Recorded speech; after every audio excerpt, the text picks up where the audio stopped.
नमस्कार दोस्तों। आज आपके लिए मैं एक बहुत ही इंटरेस्टिंग टॉपिक लेके आया हूँ कि हमें ज़िंदगी में गुरु की ज़रूरत क्यों पड़ती है। चाहे वो कोई दुनियावी काम ही हो या फिर हमारी वो पढ़ाई से कोई रिलेटेड काम हो या हमें अपना जन्म सफल करने के लिए जो हमने अपना एक व्यवसाय चुनना है जिससे हमने पैसे कमाने हैं, चाहे वो हो, हमें हर क्षेत्र में एक गुरु की ज़रूरत पड़ती ही पड़ती है। दोस्तों, अब गुरु के बारे में मैं बताऊंगा गुरु असल में होता क्या है। आप देखो, बचपन में जब हम लोग अपने बच्चों को स्कूल में भेजते हैं, जैसे हमें हमारे माता पिता ने स्कूल में भेजा, तो हम जब स्कूल में जाते हैं और हम गुरु की शरण में जाते हैं तो सबसे पहली बात ये होती है कि हमारे पेरेंट्स कभी भी ये नहीं पूछते स्कूल में जाके कि आपके स्कूल में कितने हिंदू, कितने मुसलमान, कितने सिख, कितने ईसाई गुरु पढ़ाते हैं। आप समझ रहे हैं दोस्तों मैं क्या कहना चाह रहा हूँ। हमारे पेरेंट्स और हम भी अपने बच्चों को जब स्कूल में डालते हैं, हम कभी नहीं पूछते कि किस धर्म का गुरु आपके स्कूल में पढ़ाता है, क्योंकि मुद्दा दोस्तों पढ़ाई होती है, मुद्दा धर्म नहीं होता है। गुरु का कोई धर्म नहीं होता है, गुरु का ज्ञान होता है। तो इसीलिए कबीर साहब ने भी बोला है, जात ना पूछो गुरु की, पूछ लीजिए ज्ञान, मोल करो तलवार का, पड़ी रहने दो म्यान। म्यान दोस्तों जिसमें तलवार रखी जाती है, वो काफ़ी सुंदर होती है, हरी, पीली, नीली, अलग अलग तरह की डिज़ाइन उस पर बनी होती है। लेकिन दोस्तों वो कितनी भी सुंदर क्यों ना हो, लड़ाई में वो काम नहीं आती। लड़ाई में वो काम नहीं आती, वो एक भी शत्रु को मार नहीं सकती, क्योंकि उसमें धार नहीं होती दोस्तों। तो धार होती है ज्ञान की, ना कि जात पात की। कबीर साहब कहते हैं, कभी भी किसी गुरु का धर्म जात मत पूछो, ये पूछो कि उसमें ज्ञान क्या है, वो किस ज्ञान की बात कर रहा है। दोस्तों ये बहुत ज़रूरी है कि हमारी ज़िंदगी में गुरु बचपन से ही आए, तभी हमारा जन्म सफल हो सकता है। अगर हमें कोई गुरु ना मिले तो हमारी क्या हालत होती है, आप खुद समझ सकते हैं। जो हमारे जो अक्षर हैं, जो हम बोल रहे हैं, ये अक्षर तक गुरु हमें बोलना सिखाता है। हम कुछ अक्षर घर में सीखते हैं, कुछ प्रोनाउंसिएशन अक्षरों की हमें गुरु सिखाता है, जैसे कल, कल, कमल, कमल, कितना कुछ सिखाया जाता है हमें गुरु के द्वारा। तो सोचो कि हम ये अक्षर बोलने के भी काबिल नहीं हैं ढंग से, अगर हमें गुरु ना मिले तो। क्योंकि अगर हम बोलने के काबिल होते तो गुरु कभी भी इन चीज़ों पे हमारा समय बर्बाद ना करता। लेकिन गुरु एक एक साल तक हमें यही पढ़ाता रहता है, यही समझाता रहता है कि कैसे किस अक्षर को बोलना है, और गलती करने पे हमें डांट भी पड़ती थी। जिसका मतलब ये नहीं था कि गुरु हमसे नफरत करता है, हमें डांट रहा है। इसका मतलब ये था कि गुरु हमें तराश रहा है, हमारी गलतियों को सही करके वो हमें सही रास्ता दिखाता था। तो दोस्तों आज जो हम छोटे छोटे अक्षर से लेके बड़े बड़े अक्षर तक जो बोलते हैं, अलग अलग भाषाएं बोलते हैं, ये सब गुरु की ही महिमा है, गुरु का ही प्रताप है। तो इसलिए जिंदगी में जिसके गुरु नहीं होता, उसका जीवन कभी शुरू नहीं होता। एक बार अकबर ने बीरबल से पूछा कि हे बीरबल, क्यों भारत में ये गुरु प्रथा चलती है, क्यों तुम लोग हमेशा गुरु पर ज़्यादा जोर देते हो। अल्लाह ने सबको बराबर बनाया है, इसलिए मुझे नहीं लगता कि गुरु की कोई ज़िंदगी में आवश्यकता होती है। बीरबल उस वक्त तो खामोश रहा, लेकिन उसने महाराज से कहा कि महाराज आप ऐसा करो, मुझे 5 साल का समय दो, मैं आपको बताऊंगा कि गुरु की ज़रूरत क्या होती है। तो क्या हुआ, 2 बच्चे पैदा होते हैं।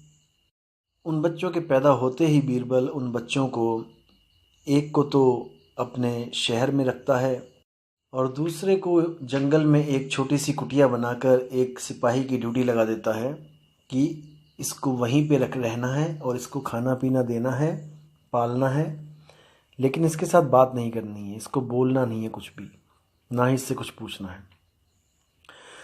तो 5 साल बीत जाते हैं दोस्तों।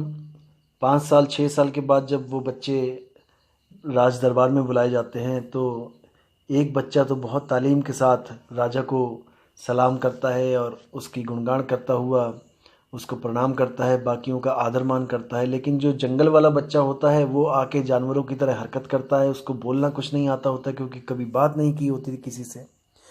तो वो बंदर की तरह कभी इधर छलांग मारता है, कभी उधर देखता है, कभी कुछ करता है। तो राजा हैरान होता है देख के, कहता है बीरबल इसका क्या मतलब है, ये क्या दिखा रहे हो मुझे। तो बीरबल कहता है कि महाराज जी ये आपके उस सवाल का जवाब है कि गुरु ज़िंदगी में क्यों ज़रूरत होती है गुरु की। आपने कहा कि अल्लाह सबको बराबर बनाता है, सबको एक सी नियामतें देता है। इन दोनों को भी एक सही बनाया था, लेकिन देखो एक की ज़िंदगी में तो गुरु आ गया और दूसरे की ज़िंदगी में गुरु नहीं आया। तो देखो कैसा ज़मीन आसमान का अंतर हो गया है। हालांकि ये दोनों अल्लाह ने बराबर ही बनाए थे। इसलिए दोस्तों गुरु ज़िंदगी में बहुत बहुत ज़रूरी है। कैसे ज़रूरी है? जैसे सब्जी में नमक। आप 500 रुपये किलो की सब्जी भी लेके आ जाओ, अगर आपने उसमें नमक नहीं डाला तो आपके गले से नीचे नहीं जाएगी, आपको वो स्वाद नहीं लग सकती। चाहे उसमें एक चुटकी नमक ही डालना है, लेकिन वो गुरु एक चुटकी नमक का ही काम करता है ज़िंदगी में। बिना गुरु के ज़िंदगी बेस्वाद होती है, चाहे वो कोई भी क्षेत्र है। जैसे कि आपने दोस्तों अपने स्कूल में 5वीं करी, 7वीं करी, 8वीं करी, 9वीं करी, 10वीं करी। आप 10वीं करके अगर बाहर आ भी जाते हो तो आप अनपढ़ों में नहीं गिने जाओगे, आप अनपढ़ नहीं कहलाओगे, क्योंकि आप लिख सकते हो, आप पढ़ सकते हो। लेकिन दोस्तों इतना करने के बाद भी अगर आप कहो कि मैं ये ज़िंदगी बिना गुरु के जी लूँगा तो ये बहुत मुश्किल हो जाएगी। कैसे?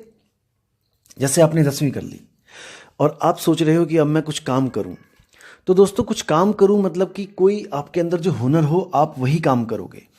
हुनर कैसे? मतलब कोई टीवी ठीक करता है, कोई कार ठीक करता है, कोई घर बनाता है, जैसे मिस्त्री का काम है, या फिर कोई प्लम्बर का काम करता है। ये सब दोस्तों, ये सब सीखने के लिए आपको किसी ना किसी के पास जाकर काम सीखना ही पड़ेगा।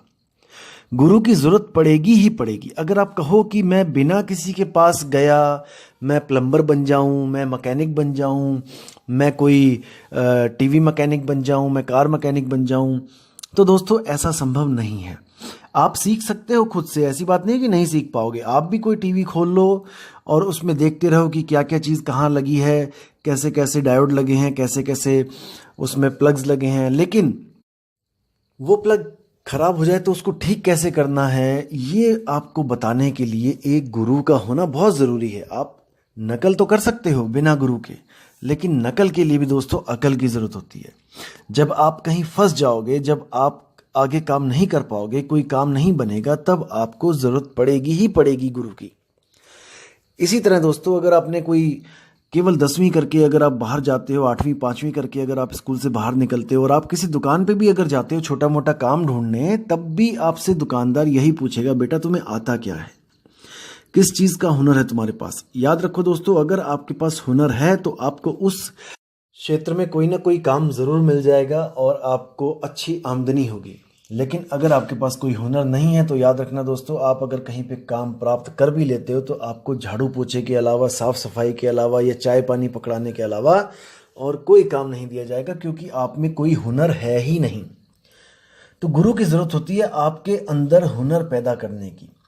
अगर आप सुनियार के पास जाओगे तो वहाँ पर भी जो लड़के बैठे हैं वो भी सुनियारी का काम अपने गुरु से सीख के बैठे हैं। आप जाकर वहाँ नहीं बैठ सकते, हालांकि आप 5 तत्व में पूर्ण हो। जैसे उन लड़कों के पास 5 तत्व हैं, आपके पास भी 5 तत्व हैं। उनके पास बुद्धि है, आपके पास भी बुद्धि है। उनके पास मन है, आपके पास भी मन है, सब कुछ है। उनके पास आत्मा है, आपके पास भी आत्मा है। लेकिन फिर भी केवल गुरु ना होने के कारण आप वहाँ नहीं बैठ सकते, हुनर ना होने के कारण आप वहाँ नहीं बैठ सकते। और जो लोग कहते हैं कि गुरु देह होता है, उनसे बड़ा इस दुनिया में मूर्ख कोई नहीं है। गुरु देह नहीं होता, गुरु ज्ञान होता है दोस्तों। गुरु होता है ज्ञान। जैसे बचपन से लेके आप आज तक जितनी भी क्लासें पढ़े हैं दोस्तों, गुरु आपने बनाए हैं। बिना गुरु के आप एक कक्षा भी पार नहीं कर पाए। लेकिन एग्जाम में कोई भी गुरु आपके साथ बैठ के आपकी मदद नहीं करता दोस्तों। एग्जाम में आपने अकेले ही लिखना है, अकेले ही सारे सवालों के जवाब देने हैं। लेकिन फिर भी गुरु आपके साथ होता है, किस रूप में? शब्द रूप में। जो शब्द गुरु ने आपको क्लास में बताए थे और जिन बच्चों ने उसको ध्यान से सुना था, उसका अभ्यास किया था, वो गुरु अपने बच्चों के साथ शब्द रूप में पल पल संग रहता है। इसको समझना है दोस्तों। कोई भी गुरु से आपने ज्ञान लिया, कुछ भी आपने कोई भी हुनर सीखा, वो भी गुरु जो आपको बता रहा है, जो समझा रहा है, वो शब्द आपके दिमाग में जा रहे हैं और गुरु आपके दिमाग में ऑटोमेटिकली शब्द रूप में फिट हो रहा है। भविष्य में आपके ज़िंदगी में कभी भी कोई परेशानी आएगी, कोई उसी क्षेत्र में कोई ऐसी दिक्कत आ जाएगी जहां पर आपको समझ नहीं आ रहा है अब क्या किया जाए, तब याद रखना दोस्तों, आप क्या याद करने की कोशिश करोगे? आप अपने गुरु के शब्दों को याद करने की कोशिश करोगे कि मेरे गुरु ने इस बारे में क्या बोला था, कि ऐसी दिक्कत आएगी तो क्या करना पड़ेगा। तो गुरु आपके साथ है दोस्तों, आपने बस उसको ध्यान देना है। आप जब ध्यान दोगे तो वो गुरु की एक एक बात आपको सुनाई देने लग जाएगी, उसकी कहीं कहीं एक एक बात आपको याद आने लग जाएगी। इसका मतलब गुरु देह नहीं, गुरु विदेह है, गुरु शब्द है। याद रखना दोस्तों, गुरु शब्द है। जो लोग सोचते हैं कि गुरु एक देह है, उसके पैर दबाने हैं, उसकी सेवा करनी है और सब कुछ गुरु की देह को मान लेते हैं दोस्तों, वो बिल्कुल गलत है। कैसे? आप किसी हुनर वाले गुरु के पास जाओ, जैसे कोई सुनियार गुरु के पास जाओ, आप उसको कहो कि आप मुझे ज्ञान मत दो, आप मुझे बताओ मत कि मुझे क्या करना है, मैं आपके पैर दबाऊंगा, मैं आपको खाना खिलाऊंगा, मैं आपको नहलाऊंगा धुलाऊंगा, मैं आपकी पूरी सेवा करूंगा और वो ज्ञान ऑटोमेटिकली मेरे अंदर आ जाए। ऐसा कदापि नहीं हो सकता दोस्तों, कदापि नहीं हो सकता। लेकिन किसी भी गुरु से आपने कोई ज्ञान प्राप्त करना है दोस्तों, तो उसकी सेवा तो करनी ही पड़ेगी, उसकी सेवा तो करनी ही पड़ेगी। सेवा का मतलब क्या है कि उसके कहने में भी चलना पड़ेगा और अपने मन को निर्मल करने के लिए, एक ध्यान को एकाग्र करने के लिए आपको पूरा कंसंट्रेट भी करना पड़ेगा। अगर आपको नहीं यकीन है तो आप किसी दुकान पे जाकर काम सीख के देखो दोस्तों। जैसे ही आप वहां पे जाओगे तो आपको वहां झाड़ू भी लगाना पड़ेगा, पोछा भी लगाना पड़ेगा उस दुकान पे, हर काम जाले भी उतारने पड़ेंगे वहां पे, सब कुछ करना पड़ेगा केवल उस ज्ञान को सीखने के लिए।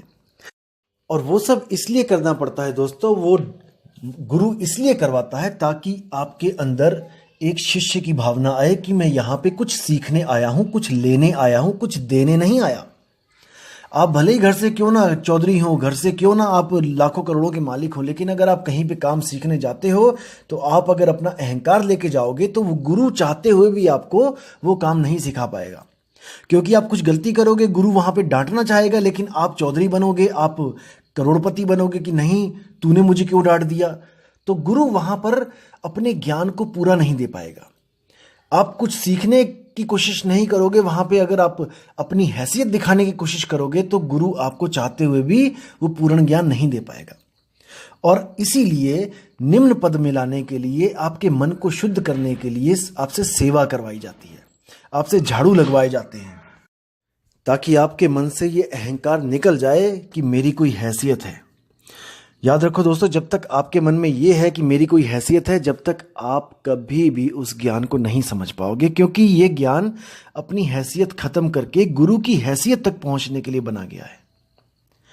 याद रखना दोस्तों, अगर आप अपने आप को करोड़पति समझते हो और करोड़पति ही मानते हो तो आप कभी अरबपति नहीं बन सकते। आपको अरबपति बनने के लिए करोड़पति की भावना को खत्म करना ही पड़ेगा।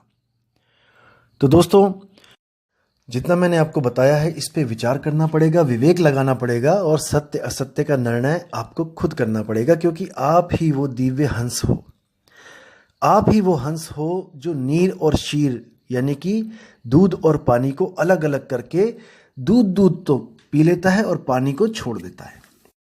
इसलिए आपने एक हंस बनना है और गुरु को धारण करके अपने आप को निखारना है। कुछ लोग दोस्तों ऐसे भी मिलेंगे आपको जिंदगी में जो आपको कहेंगे कि नहीं, बिना गुरु के भी आत्मा परमात्मा को पाया जा सकता है, बिना गुरु के भी इस दुनिया के किसी भी काम को सीखा जा सकता है। दोस्तों, ऐसा कदापि नहीं हो सकता। आप दुनिया का भी कोई काम अगर अपने मन से भी करने लग जाओ तो दोस्तों आप उतना ही ज्ञान प्राप्त कर सकते हो जितना आपको अनुभव होगा। और याद रखना दोस्तों, अनुभव गलत और सही दोनों होते हैं। अनुभव का मतलब ये नहीं होता कि आपको सही ही अनुभव हुआ है। सही अनुभव हुआ है इसका कैसे पता लगेगा आपको? जब आप किसी ऐसे व्यक्ति के साथ उस अनुभव को मैच करवाएंगे, तब आपको पता लगेगा कि ये मेरा अनुभव सही है या गलत है। तो हमारे जितने भी अनुभव होते हैं, जैसे बड़े बड़े साइंटिस्ट हैं, उन्होंने अपने अनुभव लिखे हैं। याद रखो दोस्तों, अगर 1000 बार उसको अनुभव हुआ है, जैसे आइंस्टाइन ने बल्ब बनाया था, तो उसने बताया कि मैंने 1000 बार कोशिश करी और जिसमें से 1000 अनुभव में से 999 अनुभव मेरे गलत थे। क्योंकि जब उसने आखिरी बार 1000वें अनुभव में जब बल्ब बनाया, तब उसको रोशनी बल्ब से प्राप्त हुई। इसका मतलब कि उसने जो 999 बार जो कोशिशें करी थी, जो अनुभव प्राप्त किया था, वो गलत था। अगर उन 999 तरीकों से अगर आप अनुभव प्राप्त करने की कोशिश करोगे, तो आप भी जीरो तक ही पहुंच पाओगे, क्योंकि उसके वो अनुभव ही गलत थे। तो वो जो 1000 में से एक अनुभव जो सही था, जब आप उसके साथ उसके कहे पे चलोगे, उसके अनुभव को अपना अनुभव बनाकर उस पर प्रैक्टिकल करोगे, तब ही दोस्तों आपको भी ऐसे बल्ब से रोशनी प्राप्त होगी, जिसको हम उसका सफल अनुभव कहते हैं। तो दोस्तों, विचार करना है, विवेक लगाना है, ऐसे ही किसी के पीछे नहीं चले जाना है। मैं फिर से बोलूंगा, दुनिया में हजारों लाखों गुरु हैं, एक पत्थर उठाओगे 2 गुरु निकलेंगे, ऐसी स्थिति हो चुकी है आज। लेकिन दोस्तों याद रखना, गुरु बहुत बहुत बहुत ज़्यादा सोच समझ के करना चाहिए, विवेक लगा के करना चाहिए। कभी भी ये नहीं देखना चाहिए कि उस गुरु की संगत कितनी है, वो कितना लाखों में खेलता है, वो हवाई जहाज से आता है, वो हेलीकॉप्टर से उतरता है, उसके पास इतने सेवादार हैं, उसके पास इतनी ज़मीनें हैं, उसके पास इतना बड़ा नाम है, मंत्री संतरी उसके आगे पीछे घूमते हैं। कभी नहीं। ये सब 3 लोग की बातें हैं दोस्तों। हमें जो गुरु चाहिए, हमें इन लोगों से पार उस सत्य स्वरूप शब्द को लखाने वाला गुरु चाहिए, जिसके लिए मदन साहिब कहते हैं, सोई गुरु पूरा कहाए, 2 अक्षर का भेद बताए, एक छुड़ाए एक लखाए, तब प्राणी निज घर को जाए।